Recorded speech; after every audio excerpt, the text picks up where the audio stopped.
एक वक्त का किस्सा है। रूमा घोपाट नामी गांव में एक लड़का पेपर अखबार रद्दी का काम करता था। गांव के कूड़ा चुनने वाले गली मोहल्ले से कागज चुनकर उसके पास बेचने के लिए आते और वो उससे कागज मुनासिब दामों खरीदता था। उसने एक गोदाम बनाया हुआ था जहां एक प्रेस मशीन थी। वो उन रद्दी को उस मशीन में डालता और उनको प्रेस करके उनकी गांठ बनाता था। उसका काम बहुत अच्छा था। उसके माँ बाप भी उससे बहुत खुश थे। हाँ बेटा, सुना आज का काम कैसा रहा? अब्बू जान, बहुत अच्छा काम हुआ है। आज गांव के सारे मजदूर आज काफी सारी रद्दी लेकर आए थे मेरे पास, लेकिन अब्बू जान एक मसला है। क्या मसला है बेटा? हर कोई आए दिन एक ही मुतालबा करता है कि अब रद्दी की कीमत बढ़ाओ, हालांकि मैं पहले ही मजदूरों को अच्छी कीमत देता हूँ। ओ बेटा, तू इन्हें लाखों रुपए भी दे देगा तो ये फिर भी खुश नहीं होंगे, इसलिए जो कीमत है वही रख, बढ़ाने की जरूरत नहीं है। हाँ अब्बू जान, मैं कोई पागल हूँ जो कीमत बढ़ाऊं? जिस कीमत पर कागज खरीदता हूँ उसी कीमत पर खरीदूंगा। हाँ बिट्टू, बिल्कुल ठीक कर रहे हैं। कम कीमत पर खरीद कर ज्यादा कीमत पर बेचोगे तो अच्छा मुनाफा होगा। उसी गांव में मीठे नाम का लड़का अपनी बीवी नसीबो कैंची के साथ रहता था। और बेगम जल्दी हाथ चला, क्या मिन मिन करके मरीजों की तरह नाश्ता बना रही है? तुझे पता नहीं है मैंने काम पर भी जाना है। और मीठे बना रही हो, काम की बात तो ऐसे कर रहे जैसे तूने पेंट कोट पहन के ऑफिस जाना है। अपनी शक्ल देख, मोहल्ले की गली कूचे से जाके कूड़ा उठाता है और भरी बरादरी में मेरी नाक कटवाता है। और मोटी नाक वाली औरत, ये जो तू भर भर के अपने मुंह में खाने ठूसती है ये उसी कमाई के पैसों से आते हैं। उस वक्त तो तेरी नाक नहीं कटती। मीठे ज्यादा तू मेरे मुंह न लग, नाश्ता कर, चल मोहल्ले से जाके कूड़ा उठा। मीठा गुस्से में नाश्ता किए बगैर ही वहाँ से चला जाता है और जगह जगह से कागज चुनना शुरू कर देता है। तो उसे कूड़े में एक किताब नजर आती है। मीठा किताब देखकर थोड़ा हैरान होता है। अरे यार, लोगों के काम तो देखो, कूड़े के साथ साथ किताबें भी फेंक देते हैं। इल्म की कदर ही नहीं करते, इसीलिए तो लोग जाहिल के जाहिल हैं। खैर, मैंने इस किताब का क्या करना, मैं इसे रद्दी के साथ बेच देता हूँ। मीठा वो किताब उठा लेता है और बेचने के लिए बिट्टू की दुकान पर आ जाता है। बिट्टू भाई, आज मैं बहुत हाई क्वालिटी की रद्दी बेचने के लिए आया हूँ। आज तुम मुझे रद्दी की अच्छी कीमत दोगे? मीठे भाई, ये बात तो आप रोज ही मुझे आकर कहते हो। भाई, रद्दी चाहे साफ हो या पुरानी, कीमत वही मिलेगी। बेचनी है तो मैं वजन करता हूँ, वरना आप किसी और को जाकर बेच दो। बहुत भाई, तू कोई सियाना मोटा है बेटा, कभी के दिन बड़े तो कभी की रातें। कोई बात नहीं, कभी तो तू मेरे हत्थे चढ़ेगा, फिर तुझसे चुन चुन के बदला लूंगा। खैर, बिट्टू उसकी बात को नजरअंदाज करता है और रद्दी के साथ उस किताब को भी तोलकर मीठे को पैसे दे देता है। मीठा वो पैसे लेकर वहाँ से चला जाता है। यार, ये किताब कितनी साफ सुथरी है, मगर मैंने इस किताब का क्या करना? शाम को मैं इस किताब को मशीन में रद्दी के साथ डालकर इसकी गांठ बना दूंगा। मगर बिट्टू को क्या पता था ये किताब कोई आम किताब नहीं, बल्कि ये किताब एक जादूगर की किताब है जो उसके चेले ने गलती से फेंक दी थी। तेरे अंदर अकल ही नहीं है, तूने किताब मेरे से पूछे बगैर ही फेंक दी। उसमें मेरा सारा जादू लिखा हुआ था। मालिक, मुझे नहीं पता था, मैं तो समझा था वो किताब किसी काम की नहीं है, इसलिए मैंने वो किताब रद्दी के साथ फेंक दी। कम अकल, उसके बगैर मेरा सारा जादू बेकार है। कहाँ है वो किताब? जाकर ढूंढ कर आओ।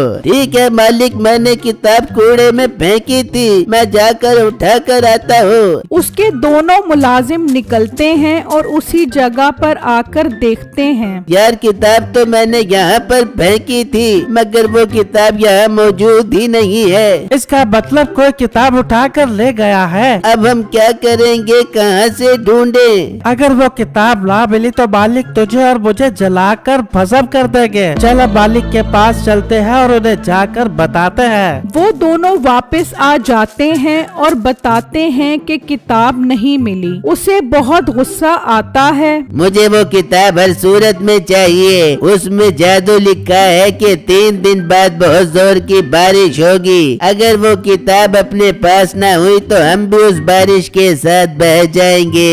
मालिक, इसका मतलब वो किताब हर सूरत हासिल करना होगी, वरना हम में से कोई भी नहीं बचेगा। आप मेरा मुंह क्या देख रहे हो? जाओ और लोगों से उस किताब के बारे में पूछो।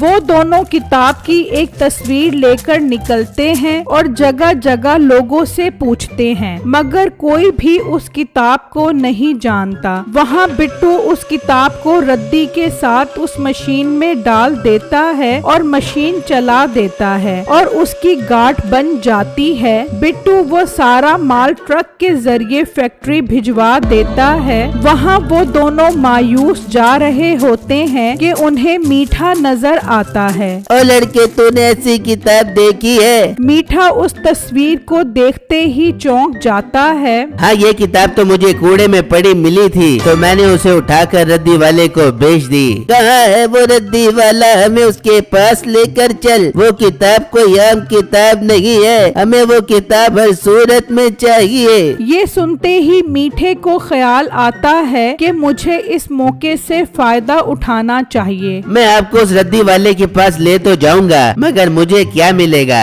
तुझे हम उस किताब के बदले 5 लाख रुपए इनाम देंगे। क्या 5 लाख रुपए इनाम? अब तो मैं उस रद्दी वाले की चमड़ी उतार कर आपको वो किताब लेकर दूंगा। चलो मेरे साथ। फिर वो तीनों बिट्टू के पास आ जाते हैं। यही वो लड़का है जिसे मैंने वो किताब बेची थी। बिट्टू, कल मैं तुम्हें रद्दी के साथ एक किताब देकर गया था, वो वापस करो। अरे मीठे भाई, आप पागल तो नहीं हो गए? मैंने तो उस किताब को रद्दी के साथ गांठ बनाकर फैक्ट्री भेज दिया है। अब वो किताब नहीं मिल सकती। कैसे नहीं मिलेगी वो किताब? चल तू हमारे साथ, तुझे हमारे मालिक बताएंगे। वो बिट्टू को अपने साथ ले जाते हैं और उसे बांध देते हैं और जादूगर उससे किताब के बारे में पूछता है। मैं झूठ नहीं बोल रहा, वो किताब अब मेरे पास नहीं है। वो तो जाने कहां से कहां चली गई होगी। बिट्टू, क्यों तू मेरे 5 लाख रुपए मरवा रहा है? चल शाबाश, बता दे वो किताब कहाँ पर है, वरना ये तुझे नहीं छोड़ेंगे। मैंने कह दिया है वो किताब अब मेरे पास नहीं है। क्यों मेरा यकीन नहीं कर रहे?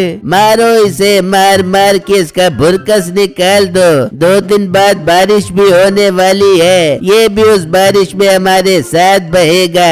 वो बिट्टू को इतना मारते हैं कि उसे मार मार के अधमरा कर देते हैं। मुझे मत मारो, मुझसे अब और तकलीफ बर्दाश्त नहीं हो रही। मैं आपको वो किताब ढूंढ कर ला कर देता हूँ, चाहे मुझे उसके लिए फैक्ट्री ही क्यों ना जाना पड़े। लड़के, अब हमारे पास सिर्फ 2 दिन है। 2 दिन बाद बहुत जोर की बारिश होगी। उस किताब में जादू लिखा है जिससे हम उस बारिश से बच सकते हैं। तेरे पास 2 दिन है, वो किताब लेकर आ। बिट्टू वहाँ से निकलता है और गोदाम में आ जाता है। अब मैं वो किताब कहाँ से ढूंढूं? वो तो मैंने इस मशीन में डाल दी थी, पता नहीं अब वो किताब कहाँ से कहाँ चली गई होगी। बिट्टू थोड़ा आगे बढ़ता है और उस मशीन में देखता है तो वहाँ वो किताब एक कोने में पड़ी होती है। बिट्टू ये देखकर खुश हो जाता है और उस किताब को उठा लेता है। शुक्र है मुझे ये किताब मिल गई। मैं इस किताब को पढ़ता हूँ, आखिर इसमें ऐसा कौन सा जादू लिखा है। बिट्टू उस किताब को पढ़ने लग जाता है।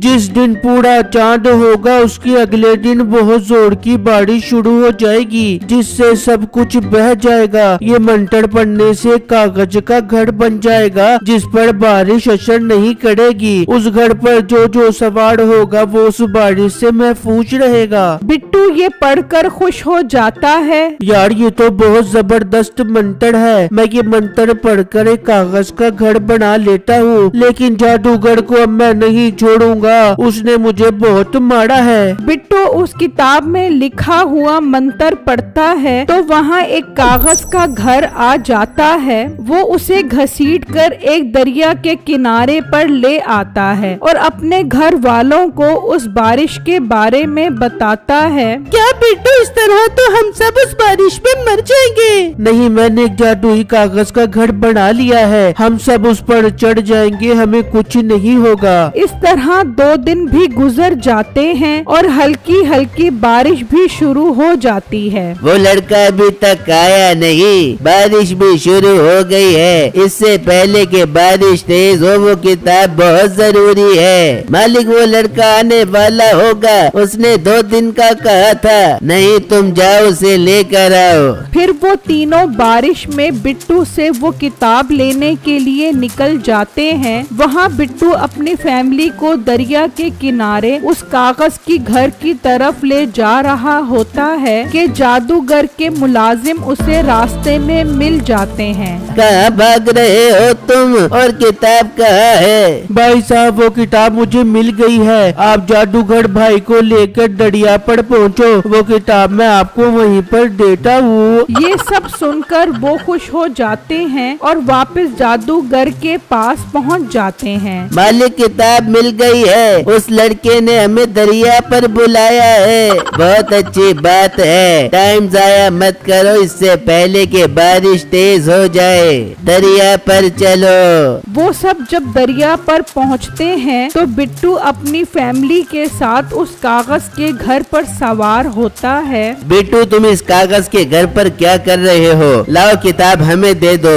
मैं पागल हूँ जो ये किताब तुम्हें दे दूँ। इस किताब से ही तो मैंने ये कागज का घर बनाया है ताकि हम इस तूफानी बारिश से महफूज रहें। ये तुम क्या बकवास कर रहे हो? किताब हमें दे दो इससे पहले कि बारिश तेज हो जाए। होने दो तेज बारिश, तुम्हें इसकी सजा मिलनी चाहिए। फिर बारिश इतनी तेज होती है कि वो सब उसमें डूब जाते हैं और उनका काम तमाम हो जाता है। जादूगर के मरते ही बारिश रुक जाती है और बिट्टू अपनी फैमिली समेत घर वापस आ जाता है।